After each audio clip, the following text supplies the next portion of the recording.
మన విజయవాడలో నవంబర్ 20 తేదీన ఏవిస్ వాస్క్యులర్ సెంటర్ గొప్ప ప్రారంభం. రమగారు నమస్తే అండి. నమస్తే జయ. రమగారు, దేవుడికి పెట్టే ప్రసాదం ఏ పాత్రలో పెట్టుకుంటే మంచిది? మన వెసులుబాటును బట్టి పెట్టుకుంటాం, అందులో సందేహమే లేదు. కానీ ఎక్కువగా ఎందులో పెడితే మనకు ఒక తృప్తి కలుగుతుంది కదా? నైవేద్యమా? నైవేద్యం అండి. మన శక్తియుక్తుల్ని బట్టి కదా జయ. సాధారణంగా వెండి బాట్లలో పెడితే మంచిదని చెప్తారు. వెండి పాత్ర, వెండి గిన్నెలో పాలు, వెండి గిన్నెలోనే పాయసం, వెండి గిన్నెలోనే పులిహోర, అన్నీ వెండి అని చెప్తారు. ఇప్పుడు మన దగ్గర వెండి పాత్రలు లేవు, మనకు ఆ అలవాటు కూడా లేదు. ఏ పాత్రలోనో ఏదో ఒక గిన్నెలో, ఇత్తడి గిన్నెలో వండాము, ఇత్తడి గిన్నెలో పాయసం తీసుకొచ్చి దేవుడి దగ్గర పెట్టచ్చు. ఏదైనా బౌల్లో వేసి పెట్టుకోవచ్చు. జనరల్గా ఏంటంటే మనం దేవుడికి నైవేద్యము చేస్తున్నాము అంటే మనకి దేవుడికి ప్రత్యేకంగా చేయాలనే మైండ్ సెట్ ఉన్నట్టు. అవును అవును కదా, ఉన్నట్టేగా. అంతేనండి. మైండ్ సెట్ లేకపోతే నువ్వు దేవుడి కోసం ఒక పదార్థం చేయవు. ఆయన మీద శ్రద్ధ ఉండబట్టే చేస్తావు. శ్రద్ధ ఉంటే కొన్ని ఆ పద్ధతులు పెట్టుకుంటే బాగుంటుంది. మనం రోజువారీ వడ్డంలోనో, వంటలోనో, టేబుల్ దగ్గర అన్నాలు పెట్టుకునే చోట వాడేవి కాకుండా స్టీల్ పాత్ర అయినా పెట్టుకోవచ్చు. వాటిని విడిగా ఉంచుకుని ఇది దేవుడిది అని దేవుడికి అందులోనే పెట్టుకోవటం. మనం స్టీల్ గ్లాస్లో పాలు పోసి పెట్టుకోవచ్చు.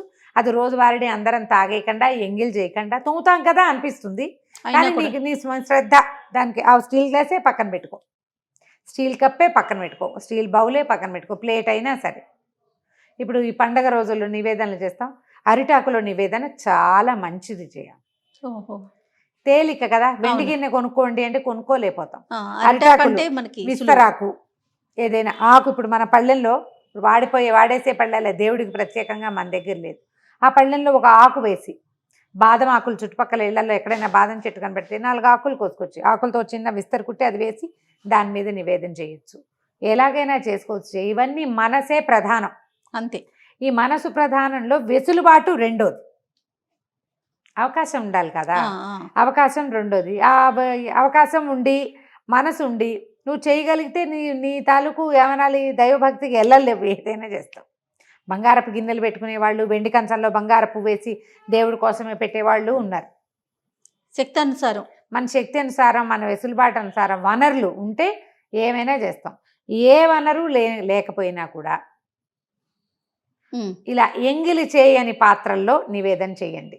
కనీసం వండేది కూడా మనకి ప్రధానమైన రమ్మగారు చూసుకొని వండుకోవాలా. ఇప్పుడు పరవన్నం వండుకుంటాం, స్వామికి పరవన్నం ప్రసాదంగా చేయాలనుకుంటాం. సాధారణంగా ఒక ఇత్తడి గిన్నెని పెట్టుకుంటాం, అందులోనే చేసుకుంటాం. అది కూడా మంచిదేనంటారా? అంటే నీ ప్రశ్న ఇంకా పూర్తిగా లేదు. అందులోనే వండాలా? అలా ఇప్పుడు పాయసం వండాలంటే పాయసం నిదానంగా ఉడకాలి కదా జయ. స్టీల్ గిన్నెలో పెడితే అడుగు మాడిపోతుంది కదా. నీ ఉద్దేశం అది కాదనుకుంటా. ప్రత్యేకమైన గిన్నె ఉంచాలా? ఉంచుకోండి. ఆ గిన్నెని భగవంతుని ప్రసాదం కోసమే వాడుకోవాలి. ఇప్పుడు వెజిటేరియన్, నాన్ వెజిటేరియన్ ప్రశ్నలు వస్తాయి ఖచ్చితంగా ఇందులో. వెజిటేరియన్ వండే పాత్రల్లో దేవుడికి నివేదన పెట్టచ్చా అని నన్ను అడగండమ్మా. పూర్తిగా మీ యొక్క ఏమంటారంటే విజ్ఞతకే వదిలేస్తాం వాటిని. Veg or non veg, what ever it, ఏదైనా మనం వండుకునే పాత్ర. ఇప్పుడు మందపాటి పాత్ర, పాయసము మందపాటి పాత్రలో పెట్టుకోవాలి. పులిహార అన్నం ఇంత వెడల్పాటి దాంట్లో తాంబాళంలో వేసుకుని ఒక తాంబాళం దాంట్లో వేస్తాం, అందులో కలుపుకుంటాం. అందులో అన్నం తినం కదా మనం. అవును. మనం ఎంగిలి చేసే పాత్రలు, రోజు అన్నం తినేవి గిన్నెలు, ప్లేట్లు కానీ, బౌల్స్ కానీ, టిఫిన్ ప్లేట్స్ కానీ, వాటిని దేవుడికి వాడబోకండి. కాదు, అది ఓకే. నా ప్రశ్న ఏంటంటే ఇత్తడిలోనే పెట్టుకోవటం అలాంటి మందపాటి గిన్నె ఉంటే మనం స్టీల్ కుక్కర్లో, అల్యూమినియం కుక్కర్లో మనకు అదే ఉంది, దాంట్లో వండుకోండి. పాత్ర మందంగా ఉంటే పాయసం వండుకోవడం సులువు. మనకి వండడానికి కూడా ప్రత్యేకమైన పాత్ర ఉండాలా అన్న నియమం ఏం లేదు. మీరు ఆలోచించుకోండి. ప్రధానంగా ఏంటంటే ఇది ఇలాగే చెయ్యాలి అని ఖచ్చితంగా లేదు జయ. ఇలా చేస్తే మంచిది అనేది ఒక పాయింట్ ఉంది. ఓకే.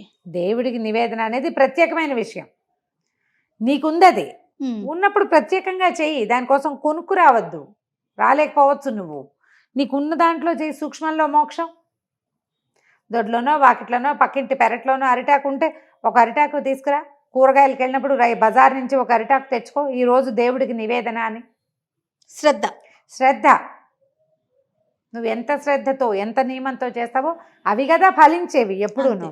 నువ్వు పాయసం పెట్టావా పులిహార పెట్టావా అక్కర్లా, శ్రద్ధగా పెట్టావా లేదా కావాలి అక్కడ. భక్తి, నీ యొక్క శ్రద్ధ, అంతే. అవి రెండు ఇంపార్టెంట్. కొంచెం ఏ పాత్రలోనే పెట్టుకోవచ్చు. రాగి పాత్రలో పెట్టచ్చా అని ఎవరో కూడా అడిగారు. రాగి పాత్రలో పెట్టచ్చు అంటే మనం ఏ పదార్థం పెట్టినా రాగి అవి వెంటనే రియాక్ట్ అవుతాయి. అవును. పులిహారలో అవి పెట్టలేం కదా. పాయసం పెట్టినా తీపికి రంగు మారిపోతుంది చేయ. రాగి పాత్రలు వండడానికి కానీ వడ్డించడానికి కానీ తర్వాత నివేదనలకు కానీ చెప్పబడలా అసలు. వాటికి రియాక్ట్ అయ్యే గుణం ఉంది. పాయసంలో కిస్మిస్లు వేస్తాం, రాగి రియాక్ట్ అయిపోతుంది. ఇతడి దాంట్లో కూడా పాయసం వండుకుంటామా, అందులో ఉంచం చేయాలి, వెంటనే మార్చేస్తాం. నేను ఇతడి గిన్నె పెట్టుకుంటా నైవేద్యానికి, కానీ వెంటనే మార్చేస్తాను. ఆ ఇతడి గిన్నెలో సత్యనారాయణ స్వామి ప్రసాదం చేస్తాం, పాయసం చేస్తాను, పొంగల్ చేస్తాను, కట్టె పొంగల్ చేస్తాను, ఇవన్నీ కూడా అందులోనే చేస్తా. మామూలుగా మనం బెల్లపన్నం చేసుకుంటాం, అది కూడా కట్టె పొంగల్, అన్ని పొంగళ్ళు అందులోనే చేస్తాం. చేయగానే నివేదన వేడి చల్లారటం ఏంటి నివేదన అయిపోయాక పాత్ర మార్చేస్తాం. ఇప్పుడు అవి ఎంగిల్ చేసే గిన్నెలు కావు కదా.